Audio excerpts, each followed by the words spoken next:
we hope, contributes to the monarchy and the way in which it can convey continuity. In early 2026, in a quiet office where royal records were meticulously examined, a researcher suddenly noticed something strange. 5 names had disappeared. There was no announcement from Buckingham Palace. No decree was published. No press conference or official explanation. Simply put, 5 names that had once appeared on royal lists were no longer there. Tom Parker Bowles, Laura Lopes, and 3 other members of the Parker Bowles family network. Names that were supposed to appear in patronage records, advisory roles, household documents, and other discreet positions rarely seen by the public. But the most frightening thing wasn't their removal. It was that no one in the palace wanted to say who had ordered it, neither denying it, neither confirming it. There was only silence. And in the royal world, sometimes silence isn't a lack of answers. It is the answer. Initially, many believed Prince William was behind this decision. But clues within the palace pointed in a completely different direction. The person who actually removed those 5 names is believed to have been Princess Anne. A famous woman doesn't need to make a statement, doesn't need to cause a fuss, and never acts unless she's certain of what she's doing. But Anne couldn't have changed such sensitive records on her own. She needed the king's approval. But the one who silently gave Anne the nod was King Charles III, a husband who approved a decision that undermined his wife's family's position. Why did Charles do this? Did Camilla know about this beforehand?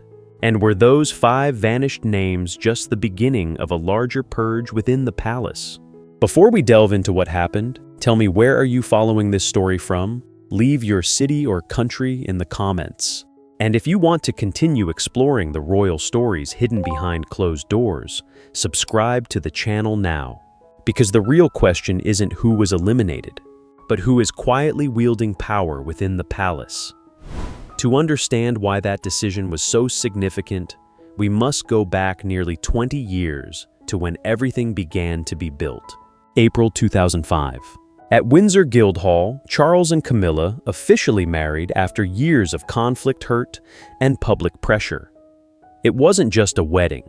It was the moment the palace began a long campaign to reshape Camilla's public image. Princess Anne was present at the ceremony. She also attended the reception hosted by Queen Elizabeth II afterward. That presence carried a very clear meaning. Anne wasn't openly opposing her brother's marriage. She accepted that Camilla would become an official part of Charles's life and the structure of the royal family. But accepting Camilla as Charles's wife didn't mean Anne accepted Camilla's entire family's entry into the system. Those are 2 completely different things. Following her 2005 wedding, the palace began a gradual restoration of Camilla's status. Everything happened slowly, calculatedly, and cautiously. Her image was adjusted. Public appearances were carefully chosen.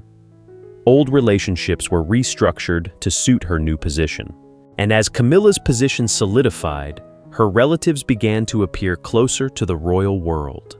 First was Tom Parker Bowles. Tom is Camilla's son, a food writer, author, and television personality. He has his own career, his own capabilities, and is not a full-time member of the royal family. But in a system where connections can open doors invisible to outsiders, being Camilla's son gave Tom advantages that didn't need to be written down. He could appear at the right events, meet the right influential people. He received invitations that not everyone gets. And more importantly, he was positioned near the center of power without holding an official royal title. It wasn't a power that was easily visible. There was no throne, no insignia, no royal title, but it existed in the way a call was answered, in how quickly a door was opened, in how someone was seen as an insider rather than just a guest. Laura Lopes, however, held a different position. She was more private than Tom, appeared less in the media, and didn't cultivate a strong public image like her brother. However, her privacy didn't mean Laura was outside the sphere of influence. She was still present at family gatherings, private events, intimate spaces that the public never saw. And it is in those very spaces that relationships are sometimes truly forged. Besides Tom and Laura, there are 3 other names in the Parker-Bowles network. The documents don't explicitly state their identities, but they are believed to have held patron advisory or less prominent roles within the palace system. None of them became central figures. None stood before the cameras to declare power, but each one contributed to a network of influence built quietly over nearly 2 decades. That's why the 5 names that disappeared cannot be seen as just a few lines of altered paperwork. Each name represents a relationship. Each position represents a door. Each access represents years of accumulated trust, closeness, and influence. It took nearly 20 years to build that system, but it only took one silent decision to begin dismantling it all. No noise, no confrontation, only names disappearing from the lists and doors that once opened, easily beginning to feel heavy. But the most important thing remains unsaid. Princess Anne didn't realize this network existed until 2026. She had seen it form from its very beginnings, and she had watched it for almost 20 years, silently, patiently, and never forgetting the principles she had lived by her whole life. To understand why Princess Anne could patiently observe for nearly 20 years without speaking up, we must understand something more important. Anne was never someone who acted on fleeting emotions. She was shaped by a very old system of values of the British royal family, a system in which duty always takes precedence over emotion, institution always outweighs the individual, and any title must come with real responsibility. Anne and Charles were the 2 eldest children of Queen Elizabeth II. They grew up in the same palace under the same strict rules and were taught that royal life was not simply a privilege. It was a duty. But over time, Anne seemed to absorb that lesson more firmly than anyone else. From a young age, she did not want to be seen merely as a princess. Anne wanted to prove that she could stand on her own merits. In 1973, she achieved great success in equestrianism at the European level. Afterward, Anne went on to compete in the Olympics as a true athlete. On the competition field, her princess title couldn't help her overcome the obstacles. Royal blood couldn't control the horse, and palace favors couldn't replace thousands of hours of training. Anne had to earn her place. This formed a principle that stayed with her throughout her life. If you want to be recognized, you must prove yourself worthy. Not by your surname, not by who you marry, and certainly not by how close you are to the throne. This principle wasn't just applied to outsiders. She applied it first and foremost to her own children. Peter Phillips, Anne's son, wasn't given a predetermined position within the royal system. He didn't become a full-time member of the royal family, and wasn't given a special path simply because he was Queen Elizabeth II's nephew. Peter built his own career in business management and sports. He had to define himself outside the palace. The same was true for Zara Tindall. Zara entered the world of professional equestrianism, where she had to compete on her own merits. She became an Olympic athlete, continuing the competitive spirit and discipline that Anne had once upheld. Importantly, Anne didn't place Peter and Zara within the royal payroll system. She didn't give them ambiguous titles. She didn't create special roles just to keep them close to the center of power. For many, this might be seen as a rejection of privilege. But for Anne, it was a gift. The gift of independence.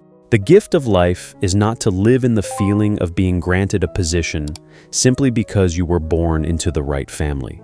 And this is precisely why Anne's decision regarding the Parker-Bowles network carries such weight. She cannot be accused of applying a standard to others while protecting her own children from it. Anne demanded that Peter and Zara live by their abilities. Therefore, according to her logic, Tom Parker-Bowles, Laura Lopes, or anyone else should be subject to the same principle. Without a clear role, there should be no access to institutions. Without formal responsibility, there should be no benefit from doors opened by family connections. If one wants recognition, that recognition must come from ability, not from the fact that one's mother is a queen. That is what makes this story transcend a personal feud between Anne and Camilla. It is no longer a matter of love or hate. It became a matter of consistency. Anne wasn't against the Parker-Bowles family because they were Camilla's family. She opposed the idea that any family could advance deep into the royal structure without having to prove their purpose. But even having believed that for decades Anne didn't act rashly, she didn't turn principle into a public battle. She waited. Waited until circumstances were clear. Waited until the public began demanding the very thing she had long believed in. And by early 2026, the palace crisis finally presented the opportunity Anne needed. The beginning of 2026 marks an unprecedented turning point for the royal family. A new crisis erupts, sparking intense debate about how the institution operates. The press commentators and the public constantly question the accountability, transparency, and roles of those closely connected to the royal family, but not holding official positions. For Princess Anne in this storyline, this is not the time to form a new perspective. On the contrary, this is the moment when circumstances finally catch up with what she has believed for years. If a similar decision had been made earlier, it would easily have been interpreted as a personal reaction, a disagreement with Camilla, or a family dispute. But as pressure for reform spreads throughout the institution, the same decision takes on a completely different meaning. It can be seen as part of a restructuring process. Meanwhile, Prince William was also pursuing his own vision for the future of the monarchy. He believed that a modern institution needed clarity of responsibility limits on roles and caution against any form of privilege not tied to obligation. Interestingly, William and Anne arrived at the same conclusion from two very different paths. Anne represented traditional values, discipline, duty, and consistency. William represented the next generation, leanness, transparency, and reform. These two perspectives met at the same point. Both believed that any network existing solely through proximity to the center of power needed to be reconsidered. However, Anne was still unable to act, because there was one final obstacle. The only person who had both the authority and the personal reason to say no. That was King Charles III. If Anne wanted her principles to become a reality, she needed more than just belief. She needed the approval of the very man whose decision would most profoundly affect her. She had to convince a husband, and that's what made this decision more complicated than any administrative reform. By early 2026, King Charles III no longer viewed palace affairs through the lens of a mere administrator. He began to see things through the lens of heritage. In February 2024, Charles was diagnosed with cancer. The specific type was not disclosed, but the news was enough to change the rhythm of the entire royal family. Despite undergoing treatment, Charles continued his state duties. He still attended audiences. He still appeared at ceremonial events. He still handled the daily affairs of a king. But behind this carefully maintained schedule, a question became increasingly unavoidable. How much time did he have left to shape the institution that William would inherit? By November 2025, Charles will turn 76. That birthday is no longer just a personal milestone. It becomes a time for him to reflect on what his reign has achieved and the problems that remain behind closed doors. Charles begins to wonder, will William inherit a stable monarchy or a structure riddled with inexplicable relationships? Will history remember him as a protector of the institution, or as a king who allowed personal feelings to blur the lines of power? And more importantly, is he handing over to the next generation a royal family that is clean enough to survive in the new era? Charles loves Camilla. That has never been a secret. He endured decades of criticism, controversy, and public pressure to be with her. Therefore, it would be too simplistic to assume that he would easily agree to any decision that might hurt Camilla. But Charles began to clearly distinguish three things that had previously been confused together: his love for Camilla, Camilla's official role as queen, and the influence of the Parker Bowles family within the royal system. These three things are related, but not one. Tom Parker Bowles is not Camilla. Laura Lopes is not Camilla. And their proximity to institutional structures is not a necessary condition for Charles to continue to love, respect, or protect his wife. This is precisely the point Anne is said to have emphasized. She did not ask Charles to remove Camilla. She did not question her title. She did not deny her place in the family. Anne simply drew a line. Family affection should not automatically become institutional access. Charles understood that argument almost immediately, not because it was easy to hear, but because he knew William saw the same problem. If Charles refused Anne's proposal simply to protect Camilla's feelings, he might create a burden that William would later have to deal with more forcefully. But Charles also didn't want to directly sign an order against his wife's family. He didn't want Tom and Laura to be able to say that the king had publicly dismissed them. He certainly didn't want William to be the face of that decision, as that would immediately be interpreted as an attack by a stepson on his stepmother. Such a confrontation could shatter the image of unity the palace had spent years building. Therefore, Charles chose a third path. He didn't make the announcement publicly. He didn't issue a decree bearing his name. He didn't hold a confrontational meeting with Camilla. He only allowed Anne to make the necessary changes. That agreement was quiet. It wasn't recorded as a dramatic moment. It could be just a brief exchange, a nod, or an instruction vague enough never to become a newspaper headline. Anne would be the one to implement it. William wouldn't have to act directly.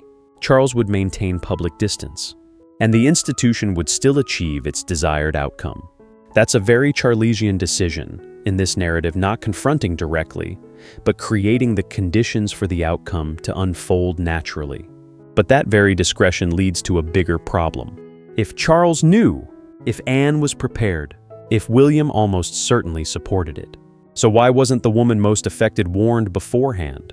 Because as the names disappeared from the records, Queen Camilla seemed to be the last to realize that her family's power had begun to diminish. That doesn't mean she was completely unaware of the changes in the palace. On the contrary, Camilla had spent months observing Prince William, watching his increasingly firm decisions and trying to understand the new power structure forming around the heir. She was also dealing with the lingering consequences of the crisis involving Prince Andrew. Every newspaper headline, every question of responsibility, every call to downsize the royal family, all of it made the position of those not holding official duties more precarious.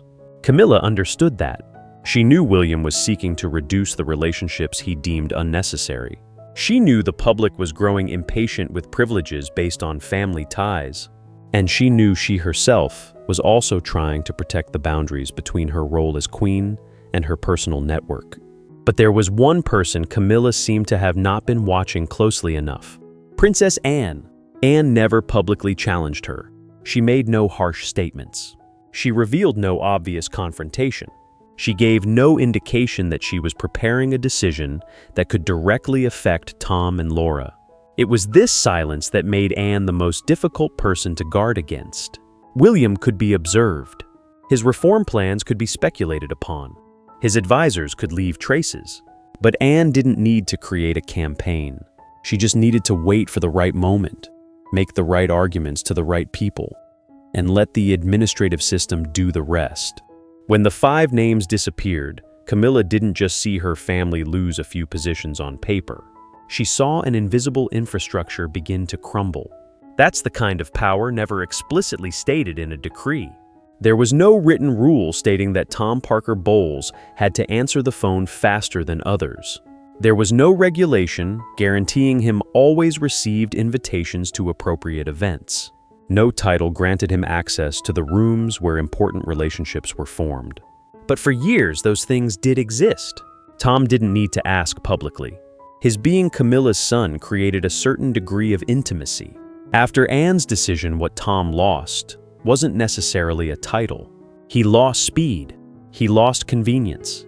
He lost the feeling that he was always seen as part of the inside world. A call that used to be answered in hours now might take days. An invitation that once came naturally might no longer be sent. A door that once opened without explanation now demands an official reason. No one explicitly stated that Tom was being removed from the royal world. The doors didn't slam shut in his face. They just became heavier. And sometimes that's the most obvious way power disappears. Laura Lopes suffered another loss. She was more reserved than Tom and less reliant on a public image. But Laura's position was tied to close family ties.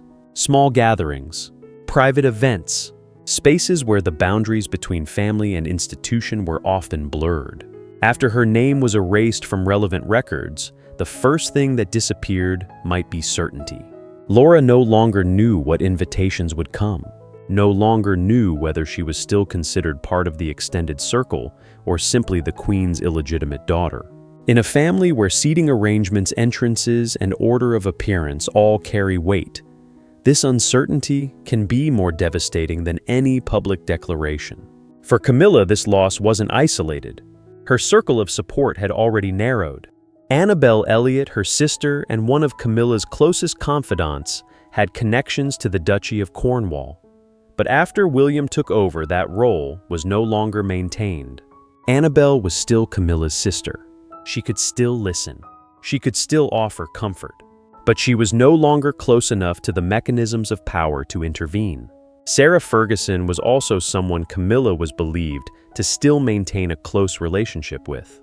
However, with the controversies surrounding Andrew and Jeffrey Epstein continuing to exert pressure, that friendship was increasingly becoming an image risk. Camilla valued loyalty, but William's palace valued crisis management. Those two values didn't always go together. Then there was Charles. He still loved Camilla. He still appeared by her side. He still defended her official position as queen. But he was also the one who secretly allowed Anne to act. That's perhaps the most painful part of the story. Camilla wasn't opposed by an open enemy. She was excluded from a decision by those closest to her. William had no reason to protect the Parker Bowles network. Anne believed she was upholding principles. Charles believed he was protecting the legacy. And Catherine was gradually stepping into the position of someone who would shape the future alongside William. Camilla was still queen. That title hadn't vanished. The rituals were still maintained. Public appearances were still carefully orchestrated. But title and influence were no longer one and the same. One person might still stand at the top of the room, but no longer be the one to decide who enters it. And it was here that a new order began to emerge. Not an order built around Camilla, but an order that was gradually bearing the mark of Prince William and Princess Catherine. That order didn't arrive overnight. There was no formal ceremony marking the moment Prince William and Princess Catherine became the new center of power. No crown was given prematurely. No declaration that Charles's era was over. But from 2025 onwards, signs of transition began to become increasingly apparent within the palace. King Charles III remains monarch. He retains supreme constitutional and ceremonial power. However, matters concerning the future of the institution are increasingly shifting closer to William and Catherine. William is becoming more deeply involved in decisions that the heir was previously only informed of last. He is consulted on personnel matters. He receives reports on the budget and household structure. He participates in discussions about communication strategy. And most importantly, he began to have a clearer voice in determining who truly needed to be within the royal system. For William, a modern monarchy could not continue to exist through ambiguous relationships. Every role had to have a purpose. Every expenditure had to be justified. Every person granted access had to demonstrate they were serving the institution, not just standing near those in power. That's why William's reform program wasn't aimed at just one individual. It wasn't just at Tom Parker Bowles. It wasn't just at Laura Lopes. And it wasn't just a confrontation with Camilla. William wanted to change the way things worked. He wanted a smaller monarchy with fewer layers of intermediaries and less reliance on family ties without formal responsibility. But behind that cold structural approach lay a layer of emotion that William rarely spoke of. Princess Diana. William was only 15 when his mother died. At an age when most children are still trying to understand themselves, he had to walk behind Diana's coffin before millions. That moment was not just a painful memory. It became part of how William viewed his family, the media, and the institutions he would one day inherit. The story doesn't claim William reformed the royal family to avenge Diana. If interpreted simply that way, things would be too simplistic. But the memory of his mother helps explain why William was particularly sensitive to the networks that formed after the breakdown of Charles and Diana's marriage. For him, it wasn't just about who was invited to an event. It was about what the system was rewarding. Can proximity to the throne replace responsibility? Can a family gradually enter the center of the institution simply because of its connection to the current holder of the title? And will William want to continue maintaining structures he never truly chose? The gap between William and Camilla, therefore, doesn't necessarily manifest itself through public arguments. It exists in the way William sets boundaries, in the way he distinguishes between his private family and the institution, in the way he refuses to let personal feelings dictate the structure of the future royal family. If William designed these new boundaries, Catherine is increasingly becoming the one who helps those boundaries remain in the public eye. Following her cancer treatment in 2024, Catherine received a strong wave of support. But more important than sympathy is the way she returned. Catherine appeared not merely as a fragile symbol needing protection. She gradually became a true strategic partner alongside William. She participated in assessing media reactions. She helped control the message during periods of crisis. She supported the building of an image of a calm, stable, and disciplined successor generation. William could make a tough decision. Catherine helped make that decision appear as part of a responsibility rather than a family feud. This is the difference between formal power and real influence. Catherine was not yet queen. William was not yet king. But together, they began to shape how the palace would react, communicate, and prepare for the future. Princess Anne saw this. She realized that William's vision was not a rebellion against the old generation. It was a modern version of the very principles she had lived by her own life. Anne believed in duty. William believed in function. Anne opposed privilege without responsibility. William wanted to eliminate relationships that could not be explained publicly. One represented the discipline of the past. One prepared for the pressures of the future. And Catherine became the bridge that prevented this transition from turning into a family civil war. Therefore, Anne's elimination of the Parker Bowles network was not merely an administrative act. It was her contribution to the order that William and Catherine were building. Anne didn't simply remove 5 names. She was setting a precedent. That closeness to the Queen didn't automatically create position. That family ties couldn't override institutional goals. And that in future royals, every door had to be opened for a reason. But such a precedent couldn't exist without a backlash. It forced everyone in the palace to choose, accept the new rules, or find a way to restore the old order before it was too late. And now the most dangerous question wasn't who removed the 5 names, but what Queen Camilla would do after realizing the doors around her family were closing one by one. Would she accept the boundaries set by Charles and William and Catherine? Or would she find a way to bring the Parker Bowles family back to the center of the system? Because if Camilla chooses to resist, the silence in the palace may not last much longer. After the 5 names disappeared from internal records, the Parker Bowles family offered no public response. Tom Parker Bowles continued to share content related to his work. Laura Lopes remained silent. There were no counter-interviews, no angry statements, nor did any clear source emerge accusing Princess Anne of campaigning against Camilla's family. This silence could have 2 meanings. Perhaps Tom and Laura were advised not to react. If they publicly complained about losing access to the royal family, they might inadvertently demonstrate exactly what Anne and William were trying to eliminate: unofficial privileges based on family ties. But it's also possible they were simply waiting for Camilla to speak with Charles, waiting for a more opportune moment, or waiting to see if the new boundaries would actually be maintained. Inside the palace, those close to Anne saw this as her usual way of doing things. No drama, no victory announcement. A decision was made, implemented, and then things continued. But those close to Camilla felt it quite differently. For them, the most painful thing wasn't Anne's actions, but Charles's agreement without informing his wife. From here, the future depended on Camilla's reaction. If she accepted that Tom and Laura should remain outside the royal structure, tensions could be controlled. Charles wouldn't have to publicly choose. William could continue his reforms. The Parker Bowles family would gradually return to being a private family. But if Camilla campaigned to bring the names back, the conflict could enter a more dangerous phase. Charles might be forced to make a public choice.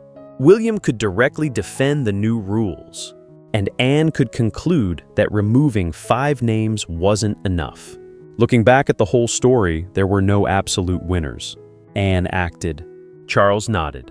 William achieved results consistent with his vision. Catherine continued to move closer to the center of power. Camilla remained queen, but her family's influence had diminished. This was no longer a private dispute. It was a sign that the palace was being restructured. Closeness was no longer enough. Bloodline no longer automatically guaranteed access, and everyone had to prove their presence. Were the 5 Parker Bowles the last to be removed from the old order, or was Princess Anne just beginning? Do you think Anne acted out of principle to protect William, or because she never truly accepted Camilla's family influence? Leave your thoughts in the comments, and don't forget to subscribe to the channel for the next part. This content is intended for commentary, storytelling, and entertainment. Some plot points, dialogues, and events have been dramatized and should not be considered a statement of factual events. Thank you for watching.